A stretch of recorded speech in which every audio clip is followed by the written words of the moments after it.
Happy Friday!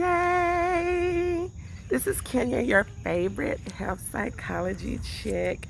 And yeah, we just chilling on this Friday. Just enjoying life, just having a good time and just being like, hey, we're here and we're here for you. We just want to sprinkle some of this good energy on you, okay? Inspire you and to inspire ourselves. So a lot of this that I do is for me. Any project that you have should be for you first and foremost. It's never just for someone else. So it's a beautiful day in the neighborhood. A beautiful day for a neighbor. Would you be mine? This is my oldest grandson, Cadence, and he stayed the night with me last night. Millwood is actually out of school on.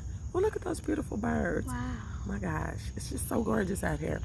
Millwood actually is out of school on Fridays. The kids are out on Fridays. They only go 4 days a week. So he's here with my older son, and that's how that works. But yeah, so I wanted to get on today just to talk with you a little bit about creating the future that you would love to have. Is that it? Love. Love. How you do it, baby? Okay, maybe those. Like Love this. to have. The future that you, ooh, them kids not, okay. Love to have. The future that you would love to have, okay. I'm a loving person. I'm always here for love. I love all kinds of love, but black love is, I just love to see people in love. I feel that love is coming my way, and I've had some love here and there, but like the love of my life, oh, you rock my world. Okay, I'm gonna leave it up to Erica. But I digress. So what I came to talk about today is creating the future that you love and the future that you deserve. Now, look, you deserve a good future, Cadence. You know that you deserve a beautiful future. So, with that being said, in order to create your best possible life, you have to let go of the negative mindset and the negative. When I say negative mindset, this is what I mean. If you know before, like if you know your past has not been your best life, then why do you keep thinking about the past? If you know that the emotions that you had connected to your past were maybe fun, maybe, because when I think about some of the things I've done in my 20s and my 30s, some things I can't talk about, but it was fun. It was kind of fun, but I wouldn't go back and do it again because I know that I am now in a better place, mentally, emotionally, financially, in all of those different ways. She's trying to mess with Sheba over there. She left. Sheba left. See her? Oh, okay. And so it's a cat fight, y'all. So I'm trying to keep my cat from, I guess, her mama. I think it's her mama. Somebody That's not her mama. that gets into They it. don't look alike. Anyways, now we don't always look like our mamas and them. So quit playing. But that was a little life lesson right there with my grandson. But okay, so yeah, so in order for you to live that life that you feel like you deserve to live, you first have to be able to visualize that life, okay? Visualization, I believe that's what the Bible was talking about when it said, unless we become like little children, we cannot enter the kingdom of God, because you have to create this idea of what it is. Like little children have this they believe that they believe that they can just win and do anything. They believe that they can be anybody, and they can be. So unless we become like little children, we can't, it's hard for us to really, really have the life that we want to live, because you have to have imagination. And I remember the song said, I believe it said imagination. It seems silly sometimes because you feel like, is this really something that I should be doing with my time? We're taught that we're adults, and should we really just be trying to dream about stuff? Well, unless you can dream, how can you have it? Unless you can hold a vision of what you desire in your mind, how can it really come to pass? Unless you start thinking about the things that you really desire and really feeling good, a high level emotion about those things, then how can you really even bring it into pass? Because, even in the beginning, you know, God thought about what it was that He was creating, and He created it. He spoke it into existence. He did all of these things. And we have the same creative power. So if you're ruminating on the past, and if you're going back and forth with past and the things that happened 20 years ago and the things that somebody said, you need to be creating a better present so that you can have a wonderful future.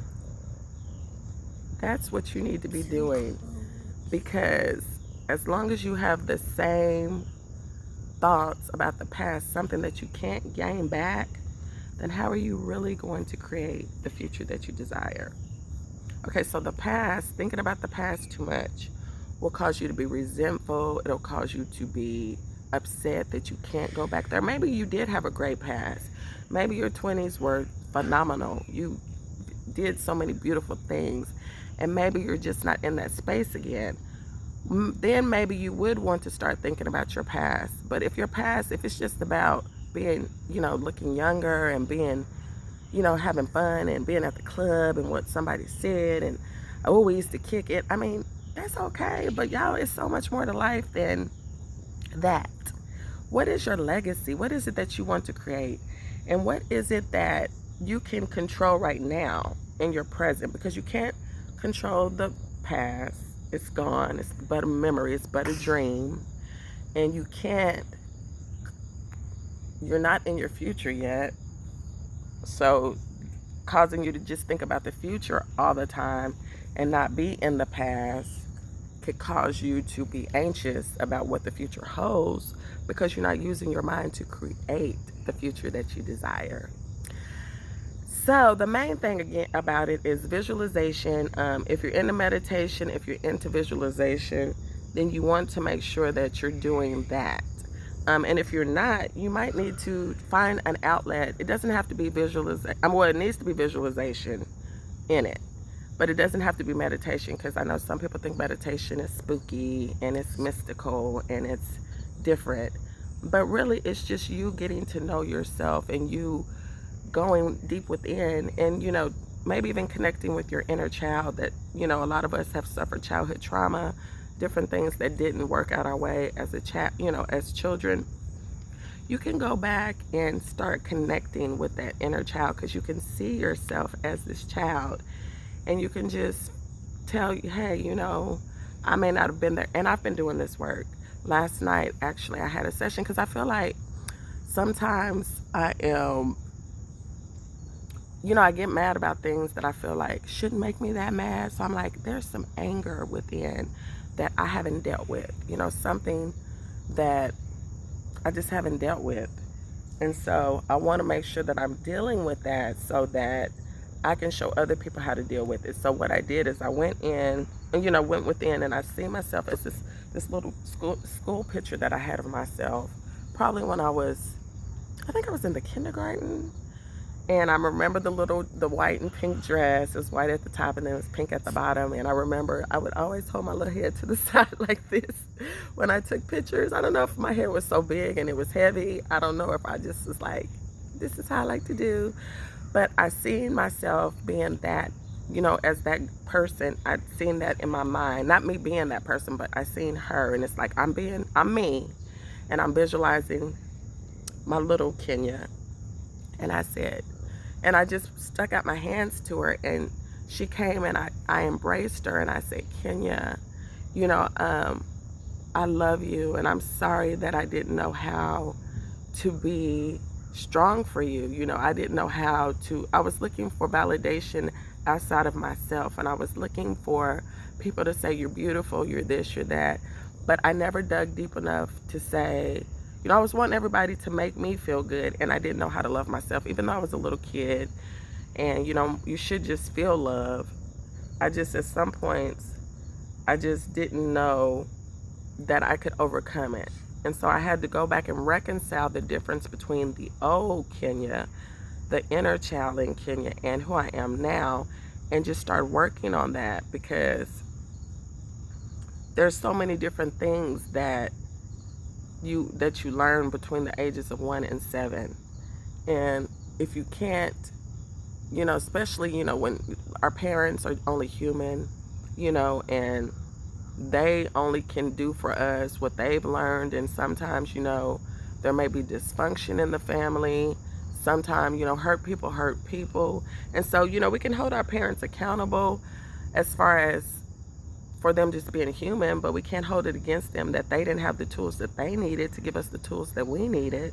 So, there's a forgiveness that has to take place in that regard. And so that's the process and the journey that I'm on. And I've pretty much made amends with that, but I still want to make sure that I'm connecting and getting those negative emotions out, and even connecting with myself, the vision of myself as a child, and letting that child know that, I'm sorry that I couldn't be a better you at that point. I'm sorry that I was looking for other people to say that I was beautiful instead of me saying, you know what, Kenya, you are beautiful.